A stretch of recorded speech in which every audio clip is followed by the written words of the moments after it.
বিবির বন্ধনটা কেমন হওয়া দরকার।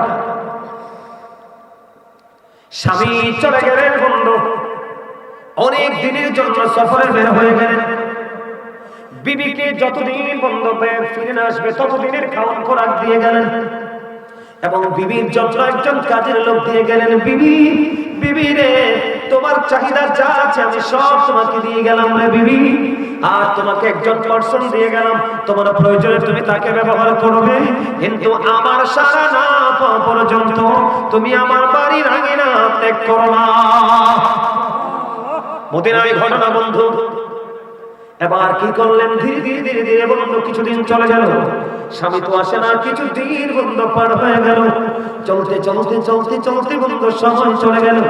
যখন সময় চলে গেল কিছুদিন পর একটা খবর আসলো, ওই বিবির বাবার বাড়ি থেকে একটা খবর আসলো যে তার বাবা সিরিয়াস অসুস্থ, তাকে দেখতে যেতে হবে। এখন ওই মহিলা কি করলেন বন্ধু, স্বামীকে কেমন করে মানলেন। এবার এখন এই মহিলা কি করলো, ও বন্ধু আল্লাহ রাসূলের কাছে খবর পাঠালেন, ইয়া রাসূলুল্লাহ, ইয়া হাবিবাল্লাহ, নবী গো, আমার স্বামী আমাকে কন্ডিশন দিয়েছেন, স্বামী ফিরে আসে না আসা পর্যন্ত আমি বাড়ি ছেড়ে যেন না যাই।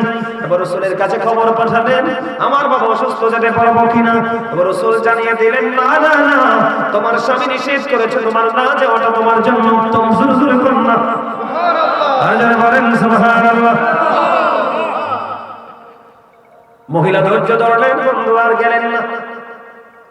দিন চলে যায়, রাত চলে যায়, রাত চলে যায়, দিন চলে আসে, এমনি করে করে করে করে বন্ধু দিন ফুরিয়ে গেল, কিন্তু স্বামী তো এখনো ফিরে আসে না। একদিন এমন এক খবর আসলো রে, ওই মহিলার বাবা দুনিয়া ছেড়ে পৃথিবী ছেড়ে বিদায় হয়ে গেছে। ইন্না লিল্লাহি ওয়া ইন্না ইলাইহি রাজিউন। এবার কি করলেন, মহিলার কাছে খবর আসলো, এতদিন তুমি যাওনি, আজকেও কি বাবার শেষ মুখটা তুমি দেখবা না। আবার রাসূলের কাছে খবর পাঠালেন, ইয়া রাসূলুল্লাহ, বাবা নাই গো, স্বামীও তো এখনো বাড়ি ফিরে নাই গো নবী, এখন আমি কি করব। রাসূল বললেন, না না না, স্বামী তোমাকে অনুমতি দেয়নি, তুমি যেও না। খবর আসলো মহিলার কাছে, যাওয়া যাবে না বন্ধু, বুঝিনি তো ছেলেদের তুলনায় মেয়েদের হৃদয় কিন্তু বেশি নরম। বন্ধু আমি আপনাদেরকে চিরন্তন সত্য একটা বলি রে, নারী জাত অত্যন্ত প্রেমময় আবার দুষ্ট আছে, কিন্তু আপনারা একটা কথা বলে যাবেন না, বাংলাদেশের ইতিহাসে কোন ইতিহাসের পাতায় কোন লাইনে আপনি খুঁজে পাবেন না যে কোন গরিব মেয়ে তার বাবা মাকে কোনদিন বৃদ্ধাশ্রমে দিয়েছে। কোনদিন মেয়েরা বৃদ্ধাশ্রমে দেয় না রে, ভিক্ষা করে ও বাবা মাকে লালন পালন করে। কিন্তু বাংলাদেশে অসংখ্য নজির আছে, এডুকেটেড পারসন ছেলে এবং ছেলের বউ বাবা মাকে বোঝা মনে করে বন্ধু বৃদ্ধাশ্রমে দিয়েছে, ঠিক কিনা বলে? আছে না নাই?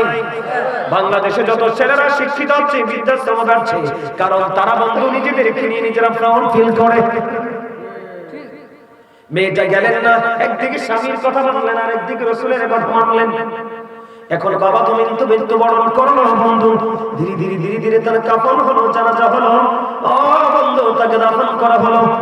রাত্র যখন গভীর হলো, ও বন্ধু আমার রাসূলের কাছে খবর চলে আসলো, এই মহিলার বাবাকে আল্লাহ রাব্বুল আলামিন কবরে দেওয়ার পর পর তার কবরটাকে জান্নাত বানিয়ে দিয়েছে। ইয়া রাসূলুল্লাহ, ইয়া রাসূলুল্লাহ, জিন্দাবাদ জিন্দাবাদ জিন্দাবাদ, আল্লাহু আকবার। রাসূলের কাছে খবর চলে আসে, এই শুধু মেয়েটা স্বামীর কথা এবং রাসূলের কথা মান্য করার কারণে তার বাবা কোথায়? জান্নাতে। চলে কন্যা সুবহানাল্লাহ। রাসূল এই মেয়ের কাছে খবর পৌঁছে দিলেন, তোমার বাবাকে আল্লাহ রাব্বুল আলামিন জান্নাতের উচ্চ মাকাম দান করেছে। তাহলে বিয়েটা যদি যথাযথ হয় বাকি জীবনটাও কিন্তু যথাযথ হয়ে যায়। আর বিয়েতে যদি মিস্টেক, আপনার প্রত্যেকটা সেক্টরে আপনি বলবেন, কথা বলেন না কেন? আরো জোরে। এটা হলো স্বামীর অনুগতশীল বিবির জন্য বন্ধু। কিন্তু বন্ধু আরেকটা দুঃখের খবর দেই রে, একজন বিবি, স্বামী পৃথিবীতে আছে বন্ধু, বিবিটা দুনিয়া ছেড়ে চলে গেল।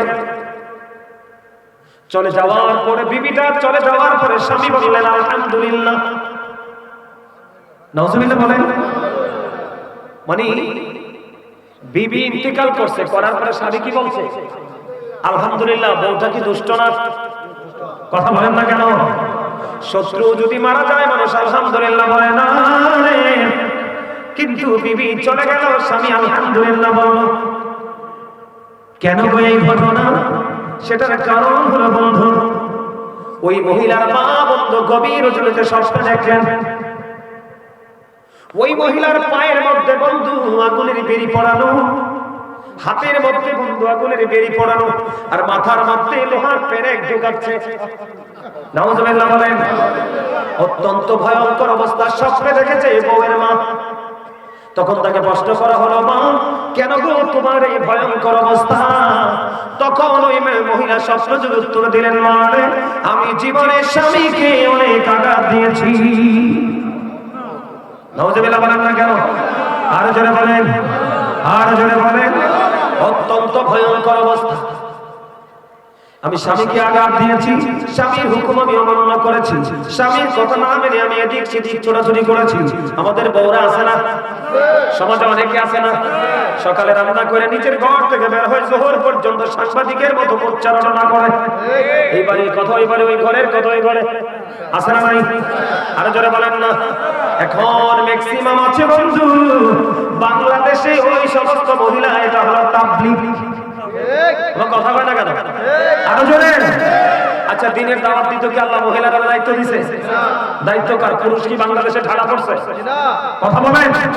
এই দেশে পুরুষ কি শর্ট পড়ছে? একটা নারী তিনটা পুরুষ লাগবে বের হতে। কয়টা?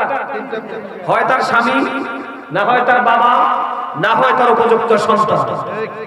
তিনটার যেই কোনো একটা থাকা লাগবে।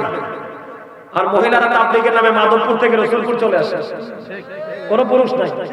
কথা বলেন না কেন? আরো জোরে। রাসূল বলেছেন নারীরা হলো গোপনীয় জীব, তারা যখন গোপনতা থেকে প্রকাশ্যে আসে শয়তান তাদেরকে দেখে উকি ঝুঁকি দেয়। নাউজুবিল্লাহ বলেন না কেন? আপনারা দেখেন না রাস্তার ধারে, তিন রাস্তার মোড়ে, বাসে, যেই কোনো জায়গায় নারীরা ধর্ষণের শিকার। আপনারা বলেন সেই যদি রাস্তায় না আসতো, ওপেনলি উইলিংলি যদি হাঁটাচলা না করতো, তাহলে কোন পুরুষ তার দিকে নজর দেওয়ার কোনো সুযোগ নাই। আর যারা বলেন আমাদের দেশে অনেক নারীরা আছে বন্ধু মসজিদে জামাত পড়তে যায়, কথা কয় না কেন? আরো জোরে, আরো জোরে বলেন, আছে না নাই? আরো জোরে। বন্ধুরে আমার একজন প্রশ্ন করলেন আল্লাহর হাবিবকে, ইয়া রাসূলুল্লাহ, ইয়া হাবিবাল্লাহ, নবী গো, আমি আপনার পিছনে নামাজ পড়তে পছন্দ করি। নবীজি বললেন, হ্যাঁ আমিও জানি। তুমি যে যিনি প্রশ্ন করেছেন ইনি হলেন উম্মে হুমায়রা। কি? যিনি রাসূলকে প্রশ্ন করলেন তিনি হলেন উম্মে হুমায়রা রাদিয়াল্লাহু তাআলা আনহা। তিনি বললেন, ইয়া রাসূলুল্লাহ, ইয়া হাবিবাল্লাহ, নবী গো, আমি আপনার পিছনে নামাজ পড়তে পছন্দ করি। রাসূল বললেন, আমি তো জানি, কিন্তু না না না, তুমি আমার পিছনে নামাজ পড়ার চাইতে তোমার ঘরের অভ্যন্তরে নামাজ পড়া তোমার জন্য অনেক উত্তম। হিসাব করছেন নি? মানে ঘরের বারান্দায়ও না, অভ্যন্তরে, তার মানে গোপন কক্ষ, যেখানে তোমাকে কোনো পুরুষ দেখবে না, জানবে না, তোমার আওয়াজ শুনবে না। এরা যে তাবলীগের নামে হাঁটে, কথা কয়, মহিলারা তো আস্তে কথা পছন্দ, অন্য পুরুষ তাদের কণ্ঠস্বর হারাম, আবার কথা কয় কি কয় না, করার জন্য বলো। এই সমস্যাগুলো বন্ধু একটা মাত্র কারণ, ওই হলো তেঁতুলের চারা। কথা বলে না কেন? কিসের চারা? আপনি যদি ল্যাংড়ামের চারা কিনতেন দেখতে সুন্দর হতো না, কিন্তু গাছটা যখন বড় হয়ে ফল একটা আম যদি আপনার একটি ঝুলতো, আপনি দেখতেন ওই আম মিষ্টি কত আর দেখতে কত সুন্দর।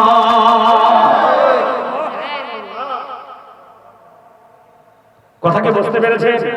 আরো জোরে বলেন। বন্ধুরে আমার দিকে তাকান, একটা নারী এদিকে তাকান, একটা নারী ঘরের অভ্যন্তর থেকে বের হয়ে এক রাকাত নামাজ পড়া, আর ঘরের অভ্যন্তরে এক রাকাত নামাজ পড়া, বাহিরের তরটায় এক রাকাতে তার আমল নামায় 25 রাকাতের সওয়াব আমার আল্লাহ দিয়ে দেয়। এই সমস্যাগুলো কেন হচ্ছে? ওই যে ইসলামের সঠিক প্রয়োগ নাই, ঠিক না বলেন? এবার কি হলো বন্ধু?